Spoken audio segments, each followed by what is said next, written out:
Hi everyone. In this video, I want to talk a little bit about causal arguments, which is the first part of the argument that you're going to be making in this second paper. So, if you look through the chapter and you've read through the chapter for today on causal arguments, you'll notice that there's a couple of key terms and concepts that I want to cover. So,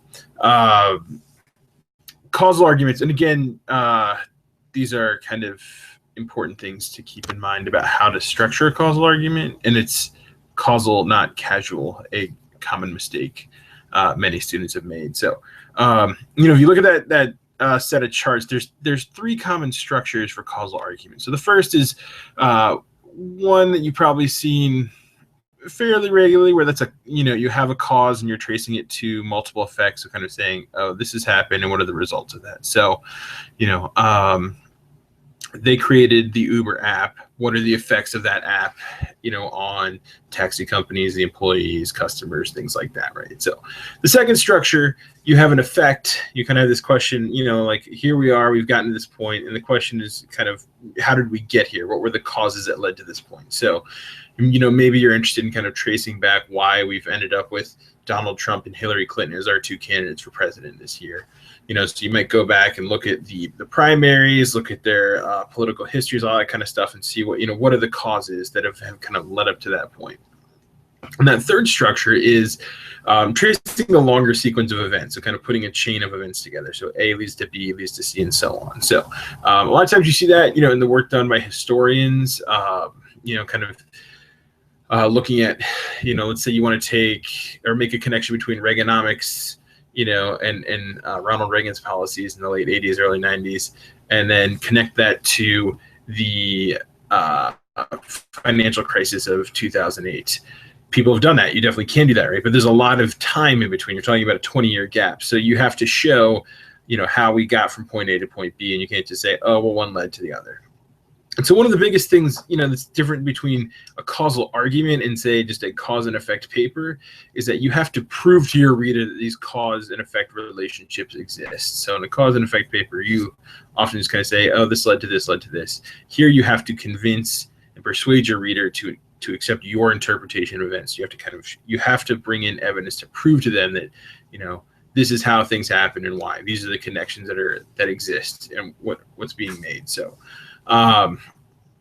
now it's important to keep in mind that causal arguments there's several kind of elements of causal arguments that the chapter talks about. So causal arguments on their own, people do make causal arguments on their own, and the Aremus article you look at is kind of a good example of a causal argument.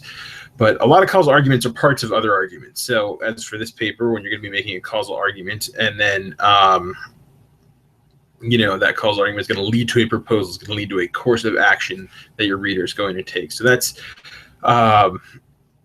you have the whole causal argument where you're making a strong case for what it is you want to do, what you want to, what you want your reader to kind of understand about the issue before you convince and persuade them to take some course of action on the issue. So not surprisingly, causal arguments are complex.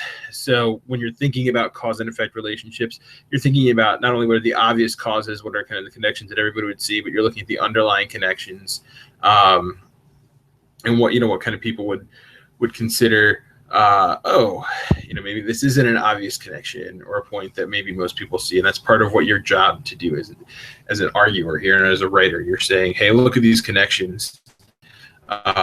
They exist, and you should kind of understand why they exist. So as I mentioned in introducing the assignment, causal arguments are definition-based. So depending on what you're looking at, the issue, the concepts, there are certain terms you're going to need to define for your reader.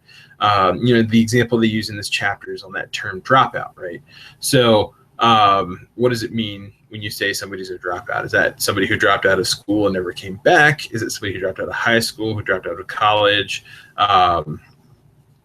So kind of, so there's terms that you'll be working with that you will need to define up front for your reader. So that's something to keep in mind with a causal argument. Now the last part, or the last kind of element, is that causal arguments lead to probable rather than absolute results.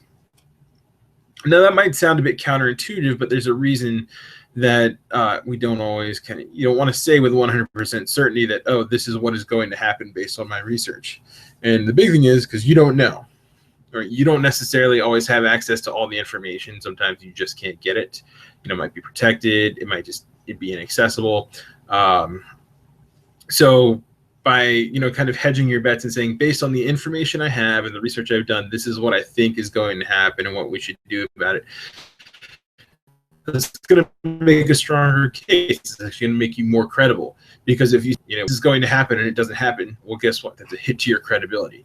So an example of this was a couple of years ago. Chris Christie was pretty hot. The governor of New Jersey, people were really high on him to be the next Republican presidential candidate. Obviously, as now Donald Trump's a candidate, so Chris Christie didn't make it. And he didn't really make a big splash in this year's election season.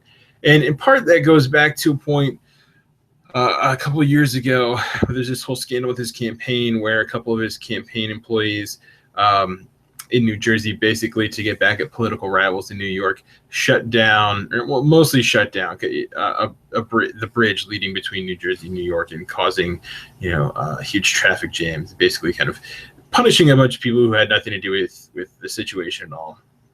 And so while Chris Christie came out later and said he didn't know anything about what his employees were doing, his reputation was nonetheless tarnished. And so if you were a pundit and you said with 100% certainty Chris Christie was going to be the guy, you would be wrong, and your credibility would take a big hit down the road. So by hedging on the probable side rather than the absolute side of things in terms of what you're arguing as your conclusions, that gives you that credibility and that wiggle room to say, hey, here's the work I've done, here's what I know, so if something else happens, I didn't account for that, I couldn't really know about that.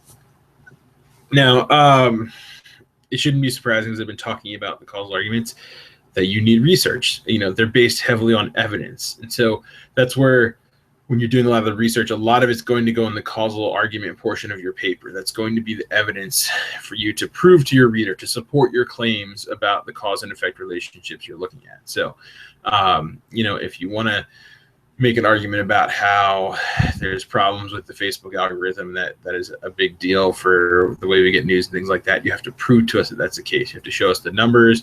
You have to show us, personal anecdotes, evidence that this has had an impact on people moving forward. So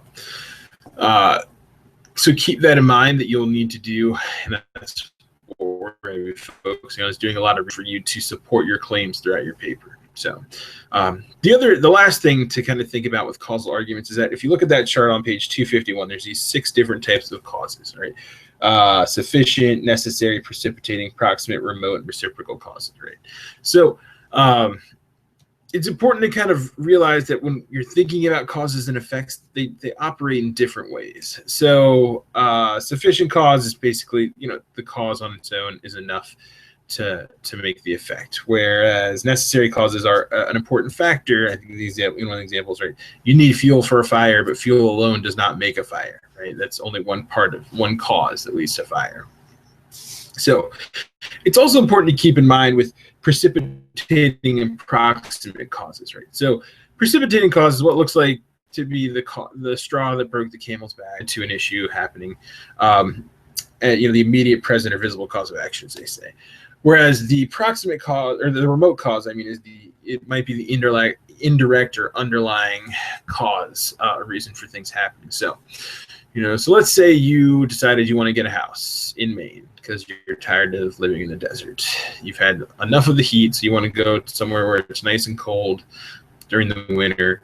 In your first winter up there's a huge snowstorm, and you wake up one morning and there's a huge hole in your roof after a couple feet of snow have fallen.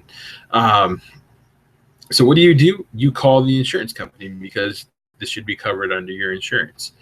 Now, just because you think it should be covered under your insurance doesn't mean that's the case, right? So you're going to have, an insurance agent will come out, inspect the property. They will probably bring with them another expert, somebody who knows construction or architecture or something like that, to look at this, because the insurance agent doesn't want to pay out, or at least doesn't want to pay out unless they have to, right? Unless it's covered in the policy. So, where your 3 feet of snow, it might not cover something else. So, if they go in and they look at your house, they go look at the roof, and you bought this house and knew that there were some problems with the structural integrity that you needed to have repaired, and you didn't do it, that's your fault, right? So the insurance isn't going to cover it. Or let's say there were termites, right? Again, that might not be something covered by the insurance. So just because you go outside and you say, oh, well, there was snow and caused my roof to collapse, doesn't mean that's always the main reason.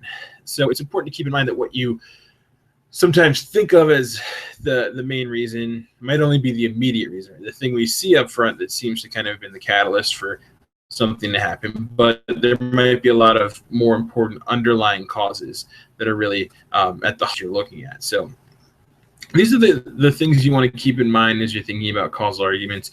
There's a couple of good videos today that kind of go through that, and a couple of articles you're going to be looking at. I think the Remus article lays out a good kind of example of a causal argument without any sort of real proposal at the end or anything like that. So it can kind of give you an idea about what you're going to be doing in the first part of this paper. So the Unit 2 discussion board is open, though, so feel free if you have questions about causal arguments, the assignment in there, and I'll be checking it out and looking at those, throughout this next unit. So otherwise, keep working, and I look forward to see what you're coming up with.